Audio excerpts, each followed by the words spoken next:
লোভ আসলে মানুষের ভেতরের নীরব আগুন, যা শুরুতে উষ্ণতা দেয় মনে হলেও শেষে সব কিছু ভস্ম করে ফেলে। পাপ তার ফল, আর মৃত্যু তার গন্তব্য। একটি মানুষ যখন লোভে অন্ধ হয়, তখন সে নিজের বিবেককে হত্যা করে, নৈতিকতাকে বিসর্জন দেয়, আর মানবতাকে খুন করে। মৃত্যু শুধু দেহের নয়, মৃত্যু ঘটে সততার, মৃত্যু ঘটে সম্মানের, মৃত্যু ঘটে বিশ্বাসের।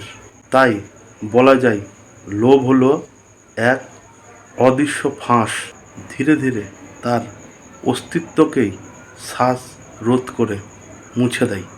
জীবন হয়তো সবসময় রঙিন নয়, কখনো তা মলিন, ক্লান্ত আর আগোছালো।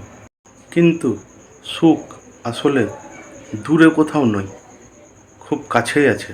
যে মানুষটি ছোট ছোট সৌন্দর্যকে আঁকড়ে ধরতে পারে, তার জীবন কখনো শূন্য হয় না।